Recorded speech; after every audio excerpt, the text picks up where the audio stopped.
నమస్కారం సార్. నమస్కారం మా గోవర్ధని, మన వీక్షకులకు కూడా. జగన్మోహన్ రెడ్డికి 100 కోట్లు ఇస్తేనే ఆయన ఇచ్చిన నవరత్నాల హామీని అమలు చేశాడు. చంద్రబాబు నాయుడు గారికి 7,000 కోట్లతో రాష్ట్రం అప్పచెప్తే ఈవెన్ సూపర్ 6 హామీల్లో ఒక్కడు కూడా ఆయన నెరవేర్చలేకపోతున్నాడు. అంటే గతంలో ఆయన అధికారం చేపట్టినప్పుడు కూడా చాలాసార్లు ఇలానే వరాలు కురిపిస్తానని చెప్పి హామీలు ఎన్నో ఇచ్చి అప్పుడు కూడా మాట తప్పారు. ఇదేనా విజన్ అంటే అని చెప్పి వైసీపీ వాళ్ళు అడుగుతున్నారు. సో మీరేం చెప్తారు? అంటే కేవలం ఈ సంక్షేమ పథకాలు అమలు చేస్తే సరిపోతుందా? మీరేమంటారు? ఇప్పుడు సంక్షేమ పథకాలు అమలు చేయటం అనేది ఆయన సొంత ఆస్తి ఏదన్నా కరిగిచ్చి చేస్తే సంక్షేమం. నా తొడ కోసి నాకు కూర వండి పెడితే ఆడు చేసిన ఆతిథ్యం మర్యాద ఏముందమ్మా? ఇప్పుడు అట్లాగే ప్రజల సొమ్ముతో ప్రజలకు ఇచ్చిన దానికి నేను ఇచ్చాను నన్ను ఓడిచ్చారని కదా ఆయన మొత్తుకుంది మొన్న. అంటే నా డబ్బులు తిని నాకు ఓటే లేదన్నట్టు మాట్లాడుతున్నాడు. అది ఒక చిల్లరతనం. ఒక పరిపక్వత గల రాజకీయ నాయకుడు ఎవరు కూడా ఇంతవరకు అట్లాంటి మాట మాట్లాడటం మనం ఇంతవరకు చరిత్రలో వినలా. ఇప్పుడు ప్రభుత్వ పథకాలను అమలు చేస్తారు, గెలిపిస్తారా లేదా అనేది అది ప్రజల విచక్షణకు సంబంధించిన విషయం, వాళ్ళ వివేకానికి సంబంధించిన విషయం. అట్లాంటిది నేను నా డబ్బులు తీసుకుని మీరు నాకు ఓటే లేదని ప్రజల్ని నిందించడం అనేది మనం ఇక్కడ చూసాం. నీ పరిపాలనే బాగుంటే నిన్ను గెలిపించకుండా ఎందుకు వాళ్ళు ఓడిస్తారు? నువ్వు చేసిన దాష్టికాలు, నువ్వు చేసిన అవినీతి ఇంతవరకు చరిత్రలో ఎప్పుడు కూడా ఎక్కడ జరగల. ఒక ప్రజలు ఎవరైతే నిన్ను ప్రజలు ఏరి కోరి పీఠం ఎక్కించారో వాళ్ళని శత్రువులుగా చూడటం అనేది ఇది మనకి ఏదో ఆటో ఇమ్యూన్ డిసీజ్ అంటారు మనుషులకి. అంటే మన తెల్ల కణాలు మన శరీరం మీద దాడి చేస్తాయంట. అట్లాగే ఇప్పుడు ఎవరైతే ప్రభుత్వాన్ని ఎన్నుకున్నారో ఆ ప్రభుత్వం వాళ్ళ పాలిట రాక్షసిగా మారింది. రాక్షసిగా మారబట్టే వాళ్ళు 5 సంవత్సరాలు ఓర్పు పట్టి ఈ ప్రభుత్వాన్ని గద్దె దించేరాక వాళ్ళు నిద్రపోలేదు. అట్లాగే ఇవాళ జగన్మోహన్ రెడ్డి గారు వచ్చి నేనేదో చేశాను, నేను ఇదిగా చేశాను, అది కాదు విషయం. చంద్రబాబు నాయుడు గారు ఏమి చేయలేదు, అసలు ఆయన ప్రభుత్వంలో అసలు పనికిరాడని. చంద్రబాబు నాయుడు గారు ఇంతకుముందు మధుసూదన్ రెడ్డి చెప్పినట్టు అనేకమైనటువంటి కొత్త పథకాలని, తర్వాత ప్రజల యొక్క ఉపాధికి ఎలా మెరుగుపరచాలనే అంశాల మీద ఆయన చాలా తీవ్రమైనటువంటి ఎక్సర్సైజ్ చేశాడు. అందుకే ఇవాళ 5 సంవత్సరాలు నీ పరిపాలన కనుక చూడకపోతే చంద్రబాబు నాయుడు గారిని ఎన్నుకునేవాళ్ళు కాదు. ఎందుకంటే ఒక చేదు తిన్నప్పుడే తీపి విలువ తెలుస్తుంది. అది ఎప్పుడు తెలిసింది ఆంధ్రప్రదేశ్ ప్రజలకి? 2019లో ఇతను చూపించిన అరిచేతిలో స్వర్గాన్ని చూసి అబ్బా ఇలాంటి ప్రభుత్వమే రావాలి వస్తే అనుకున్నారు. వచ్చిన మర్నాడు నుంచి ఇతను నిజస్వరూపం చూశారు.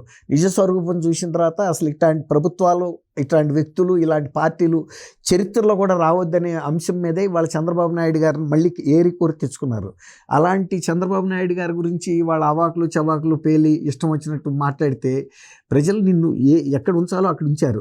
ఆయన మీకు గుర్తుందో లేదో, ఇప్పుడు లండన్ వెళ్ళినప్పుడు ఎన్నికల ముందు కూడా లండన్ వెళ్ళాడు. ఎన్నికలు జరిగి ఫలితాలు వచ్చే ముందు వెళ్తూ కూడా ఏం చెప్పాడు? నేను 175కి 175 గెలుస్తానండి. అంటే వైనాట్ కుప్పం కూడా అన్నాడు. Why not 175 Rajani, why not 175. అవును, అట్లా తను అహంభావంతో ఉన్నాడే కానీ తను చేసినటువంటి తప్పులు ఆయనకి చెప్పే అంత సలహాదారులు కూడా లేరు. ఇంతకుముందు ఈయన చెప్పాడు 100 కోట్లు ఆడు నాకేసాడు, బిఏఎస్ అయితే సజ్జల రామకృష్ణారెడ్డి ఇంత నాకేసాడు, కొమ్మిరెడ్డి శ్రీనివాసరావు నాకేసాడని. నాకనిస్తే ఎవడైనా నాకు ఇచ్చిన అవకాశం అట్టా ఇచ్చాడు. వాళ్ళ తప్పే ఉంది. ఇప్పుడు అర్హత లేని వాళ్ళని తీసుకెళ్ళి అందరం ఎక్కిస్తే వాళ్ళు చేయాల్సిన పని వాళ్ళు చేస్తారు. అట్లా ఇవాళ ఏ గవర్నమెంట్ కూడా అట్లాంటి బాధ్యతారహితమైన పని చేయదు. కనక సింహాసనం మీద చురకన కూర్చోబెడితే అదే జరిగింది. తన ఎనుకుట గుణమేళ సుమతి శతకంలో భద్యం చెప్తారు కదా. అట్లా కాగ్ రిపోర్ట్ అన్నాడు. కాగ్కి సెప్టెంబర్ లోపల వీళ్ళకి జరిగినటువంటి ఈ ఆడిటింగ్ డీటెయిల్స్ అన్ని వాళ్ళకి ఇస్తే వాళ్ళు స్క్రూటినీ చేసి దాని మీద రిపోర్ట్ ఇస్తారు. అంటే ఒక తీర్పు లాంటిది అనమాట. ఏ ప్రభుత్వం అయినా సరే ఎలా నడుస్తుంది అన్నది ప్రజలకు ఒక సంకేతం. ఏంటంటే కాగ్ రిపోర్ట్లో ఏ అంశాల్లో ఈ ప్రభుత్వం తప్పుడు నడక నడిచింది, ఎక్కడ ఎంత దుర్వినియోగం అయిన నిధులు అనేది ఖచ్చితంగా వాళ్ళు తాసు పట్టుకున్నట్టు చెప్తారు. అందుకనే వాళ్ళ నుంచి మనం అక్షంతలు వేయించుకోవటం ఎందుకనే ఉద్దేశం మీద 3 సంవత్సరాల పాటు ప్రభుత్వ ఖర్చు జమాలకు సంబంధించిన ఆదాయాలకు సంబంధించిన నివేదికలు కూడా ఇవ్వకుండా తప్పించుకు తిరిగారంటే ఇప్పుడు అన్నారు కదా. ఇప్పుడు 7,000 కోట్లు ఇస్తే ఈయన ఏం అమలు చేశాడని వాళ్ళు 7,000 కోట్లు కూడా ఈయనకి ఇవ్వలేదు. ఎందుకంటే చివరి నిమిషంలో వాటన్నిటిని కూడా ఆప్తులైన ఆ కాంట్రాక్టర్లకు ఇవ్వటానికే సరిపోయింది. ఇక వీళ్ళకి ఉద్దేశం ఏంటంటే అప్పుడు వాళ్ళకి అర్థమైపోయింది ఇక మనం అయితే ప్రభుత్వాలకు రాము. చంద్రబాబు నాయుడు గారు కూడా ఈ ప్రభుత్వ కోశాగారంలో ఏదో ఉంటుందనేమి ఆయన ఆశించి రాలేదు. ఆయన సంపద సృష్టించైనా నేను చేస్తాను, అవసరమైతే ముందెత్తులో కొంత నేను కేంద్ర ప్రభుత్వం నుంచి లేకపోతే రిజర్వ్ బ్యాంక్ నుంచి తెచ్చుకుంటాను. ఇవాళ అమరావతికి కూడా నిధులు ఎట్లా ఇచ్చారు? ఆయన అమరావతి శ్మశానం అని లేఖలు రాస్తానే ఉన్నాడు, ఇవ్వద్దని కూడా రాస్తున్నాడు.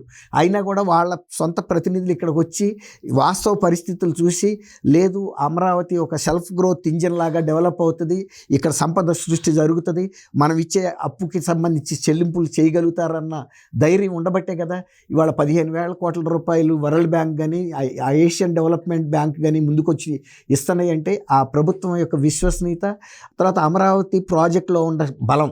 అమరావతి ప్రాజెక్టులో రైతులకు ఇచ్చిన తర్వాత కూడా 2 లక్షల కోట్ల రూపాయల విలువ కలిగిన ల్యాండ్ బ్యాంక్ ప్రభుత్వానికి మిగులుతుంది.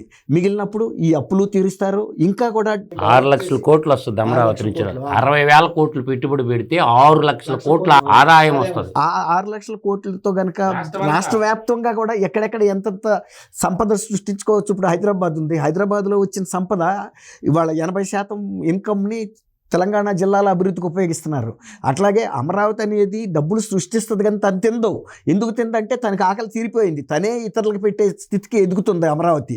అట్లాంటప్పుడు అన్ని జిల్లాల్లో గ్రోత్ సెంటర్స్ ఎక్కడ ఆల్రెడీ ఐడెంటిఫై చేశారు. ప్రతి జిల్లాలో ఎలాంటి ఉపాధి కల్పించడానికి డెవలప్మెంట్ యాక్టివిటీ చేయాలి అని. ఇప్పుడు ఓరవకల్లు ఉంది, నిజానికి వాళ్ళ ఓరవకల్లు చూస్తే మీరు ఒక చిట్టడి లాగా ఉంటుంది. రేపు ఓరవకల్లు మళ్ళీ చూడండి వెళ్ళి, అక్కడ ఇండస్ట్రియల్ పార్క్ వచ్చిన తర్వాత అది ఎయిర్పోర్ట్కి ఆనుకునే ఉంటుంది.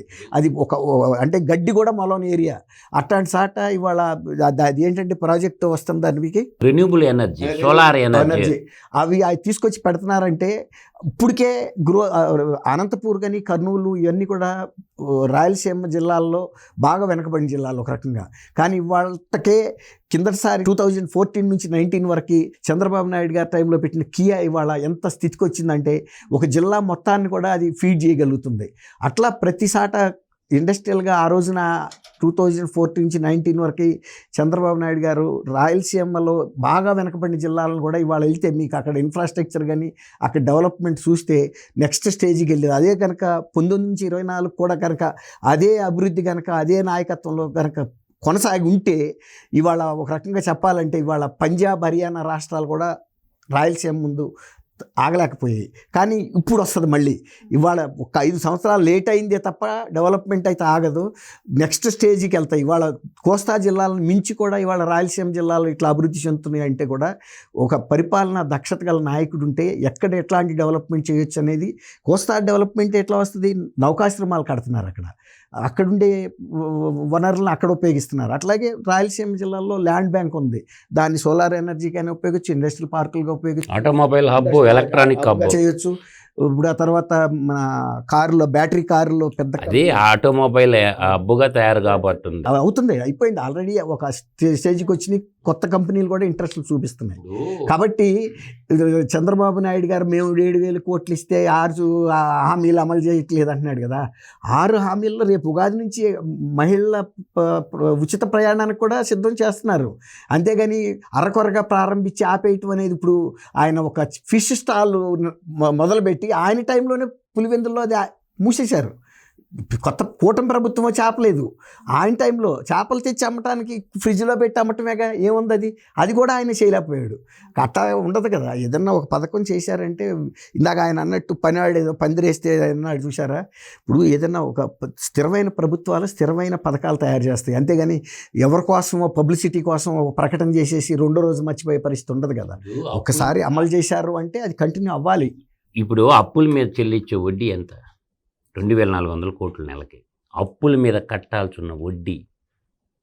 తర్వాత కూటమి ప్రభుత్వం వచ్చిన తర్వాత 1,09,328 కోట్లు వచ్చినాయి ఇప్పటి వరకు ఖర్చు. నవంబర్ నెలాఖరికి 1,09,328 కోట్లు. దాంట్లో ధాన్యం బకాయిలని ఉంటాయి. రైతులు వడ్లిస్తే ఆ దరిద్రుడు ఇవికపోతే బాబు గారు వచ్చిన తర్వాత ధాన్యం బకాయిలు చెల్లించిన మాట వాస్తవమా అవాస్తవమా? 1,674 కోట్లు బాబు గారు ఇచ్చారు. పాత బకాయిలు చెల్లించడమే కాకుండా రైతులు పండించిన వడ్లు ఇప్పుడు 48 గంటల లోపల రైతుల ఖాతాల్లో జమ చేస్తున్నాడు. చిన్న పిల్లలకి ఇచ్చిన చిక్కీలు కోడిగుడ్లు బిల్లులను ఎగ్గొడితే 331 కోట్ల రూపాయలు ఆ బిల్లులు కూడా ఇచ్చేశాడు. రోజు కూలి పనికి పోతే నరేగా నిధులు అంటారు, జాతీయ ఉపాధి హామీ పథకం నిధులు చెల్లించకుండా పోతే 331 కోట్ల రూపాయలు అయ్యి రిటర్న్ ఇచ్చేశాడు. తర్వాత ఎన్టీఆర్ వైద్య సేవ బకాయిలు 700 కోట్లు ఇచ్చాడు. ఏం తక్కువ చేశాడని? ఆయన కట్టకుండా పోయిన బకాయిలు 700 కోట్లు. గృహ నిర్మాణాలు దానికి ఎగ్గొట్టిపోయిన బకాయిలు ఒక 331 కోట్లు అయ్యి ఉన్నాయి. ఈ విధంగా చెప్పుకుంటూ పోతే అమరావతి రైతులకి కౌలీయకుండా వాళ్ళ భూములు తీసుకొని అక్కడి నుంచి వాళ్ళ పరిపాలన చేసిన సెక్రటేటరు, సచివాలయము, హైకోర్టు అన్నీ వాళ్ళే వాడుకొని. సో మీరు అమరావతి గురించి తీశారు కాబట్టి ఒక మాట, ఇక్కడ మీరన్నట్టు 400 కోట్లు ఇచ్చిండు. విద్యాశాఖ అనే కాదు, అన్ని శాఖల్లోనూ ఇలాగనే పెండింగ్ బకాయిలు పెట్టిపోయారు. అవి కూటమి ప్రభుత్వం వచ్చిన తర్వాత వాటిని తీర్చింది. కానీ ఇవేవి కూడా ప్రజలకు కనపడవు. ఇవేవి కూడా వాళ్ళకి ఇస్తున్న సంక్షేమ పథకాలు అమలవుతున్నాయా లేదా అని ఒక్కటే ప్రజలకు కనబడుతుంది. అదే ప్రతిపక్షాలకు కూడా ఒక పాయింట్ ఉంటుంది తీసుకొని ప్రజల్లోకి తీసుకెళ్ళడానికి.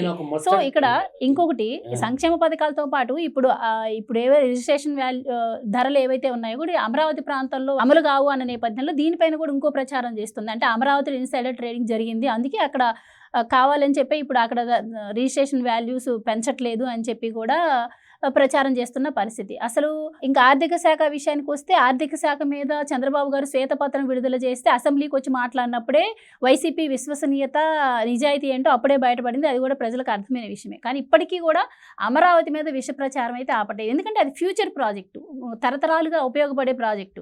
సో దాన్ని చంద్రబాబు గారు ఒక నిబద్ధతతో ముందుకు తీసుకెళ్తుంటే ఈ రోజు కూడా ఆ నిధులన్నీ అమరావతిలో పెడుతున్నారు, రాయలసీమకు అన్యాయం జరుగుతోంది, మిగతా ప్రాంతాలకు అన్యాయం జరుగుతుంది అని చెప్పి ప్రచారం చేస్తున్నారు.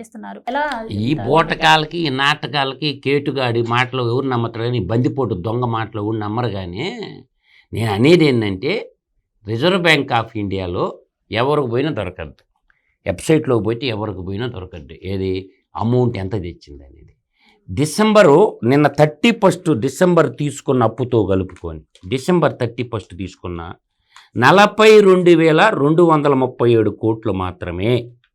కూటమి ప్రభుత్వం వచ్చినాక జూన్లో 2,000 కోట్లు తీసుకొని నిన్న డిసెంబర్ 31 నాడు ఒక 5,000 కోట్లు తీసుకుని మొత్తం కలిపి తెచ్చిన అప్పు 42,237 కోట్లు. ఇది FRBM చట్టానికి లోబడి తెచ్చినటువంటి అప్పు. తెచ్చిన తర్వాత ఒక్క ఎన్టీఆర్ పెన్షన్స్కి వచ్చేసరికి 20,580 కోట్ల రూపాయలు ఒక ఎన్టీఆర్ పెన్షన్స్కే ఇచ్చేశాడు. తర్వాత ఇంకా మనం ఇలా చెప్పుకుంటూ పోతే రోడ్స్కి 840 కోట్లు కేటాయించాడు. రోడ్లన్నీ గుంటలు పడిపోయినాయి, రోడ్లు వేశారు సంక్రాంతి పంటకి గ్రామీణ ప్రాంతాల్లో. అవి ఒక గుంటలు పొట్టడానికి 840 కోట్లు. దీపం పథకానికి దాదాపుగా దీపం పథకానికి వచ్చేళ్ళకి ఒక 930 కోట్లు రిలీజ్ చేసేసిండు. అంటే ఒక క్రమశిక్షణతో, ఆర్థిక క్రమశిక్షణతో దేని డబ్బులు దానికే ఖర్చు పెడుతుంటే, కేంద్ర ప్రాయోజిత కార్యక్రమాలు మనకి 75 పథకాలు ఉంటాయి కేంద్రం నుంచి వచ్చే పథకాలు. వాటి పథకాలకి మ్యాచింగ్ గ్రాంట్ ఇవ్వకపోతే కొన్ని నిధులు ల్యాప్స్ అయిపోయినాయి వాడు గవర్నమెంట్లో. కేంద్ర ప్రభుత్వం కూడా ఇలా ల్యాప్స్ అయిపోయినాయి. అందువల్ల ఈరోజు మనం ఆలోచన చేసుకుంటా ఉంటే ఇలా పోలవరం నిర్వాసితులకి 2019 ఎలక్షన్ ముందు అంతన్నడు ఎంతన్నడే అని శ్రీకాకుళం వాడు పాట పాడతాడు. అంతన్నడు ఎంతన్నడే పులివెందల పాపులో వేసుకోబారని ఏమైంది, వాళ్ళకి తెలియకుండా నా అకౌంట్లో 6 ప్యాకేజీలు వేసేసాడుగా అందరికీ. అందువల్ల ఈ లెవెన్ రెడ్డి చెప్పే మాటలకి, మాయ మాటలకి రాసుకునేదానికి అది టిష్యూ పేపరు కొట్టడానికి కూడా పని కాదు. ఆ పేపర్లో రాసి ఎవరు నమ్మటం లేదు. నేను అనేది ఫైనల్గా ఒకటే, సజ్జల రామకృష్ణారెడ్డి అనేవాడు వాడు మగాడైతే, మళ్ళీ కూడా అంటుండ, వాడు మగాడైతే వాడు ఊళ్ళో పంచాయతీ సర్పంచ్గా రేపు పోటీ చేసి గెలవాలోడు. వాడు ముసిల్రెడ్డిపల్లిలో, వాడు పుట్టిన సింహాద్రిపురం మండలంలో కాకుండా మగాడైతే ముసిల్రెడ్డిపల్లి గ్రామ సర్పంచ్గా గెలవమను. ఆంధ్ర ప్రజల సొమ్ము దోచుకొని తింటాం కాదు. అందువల్ల ఏంటంటే పనిమంతుడికి పనికి మాలినోడికి చాలా తేడా ఉంటుంది. అందువల్ల ఈ కూటమి ప్రభుత్వము ఆవేశపడాల్సిన అవసరం పడలే, తొందరపడాల్సిన వెయిట్ అండ్ సీ. 18 నెలల తర్వాత చూడండి ఎన్ని రిబ్బన్ కట్టింగ్లు వస్తాయో. 1 by 1 రిబ్బన్ కట్టింగ్లు వస్తానే ఉంటాయి. ఇంకోటి కూడా చెప్తుండా, అన్నదాత సుఖీభవ అనే పథకము మార్చి 31 లోపల పోలవరం నిర్వాసితులకి ఎలా నిధులు వేసాడో చంద్రబాబు నాయుడు అలా ఇవ్వబోతుండో. కాసుకోండి, చూసుకోండి. చెప్పా పెట్టకుండా నిధులు మీ బ్యాంకుల అకౌంట్లో పడతాయి. ఆల్రెడీ కేంద్ర ప్రభుత్వం 4,000 ఇచ్చింది. ఇంకొక 2,000 కేంద్ర ప్రభుత్వ వేసవి త్వరలోనే 6,000 పోతే 14,000 రూపాయలు సింగిల్ స్ట్రోక్లో. మీరు చూసుకోండి, నేను చెప్పిన మాట. మార్చి 31 లోపల మీ కళ్ళు బైర్లు గమ్మేటట్టు లటక్కన వేసేస్తుండ. అన్నదాత సుఖీభవ మీకు చెప్పా పెట్టకుండా మీ బ్యాంక్ అకౌంట్లో డబ్బులు పడుతుండే. భయపడాల్సిన అవసరం లేదు. తల్లికి వందనం మాత్రం జూను ఆగస్టులో ఇస్తారు. ఇది నో డౌట్. తల్లికి వందనం మాత్రం జూను ఆగస్టు నెలలో రాబోతుంది. మార్చి 31 లోపల అన్నదాత సుఖీభవ పథకంలో 20,000 అన్నారు కదా, కేంద్ర ప్రభుత్వం ఇప్పుడు ఆల్రెడీ 4,000 వేసింది. ఇంకొక 2,000 అయిపోతుంది, 6,000 పోతే 14,000 సింగిల్ స్ట్రోక్లో కొట్టబోతుంది బాబు గారు. అప్పుడు మా బాబు గారు దెబ్బ అబ్బా అనాల తాడేపల్లి కొంప. Right, thank you so much. Thank you అమ్మ గోవర్ధని, మన వీక్షకులకి కూడా నమస్కారం.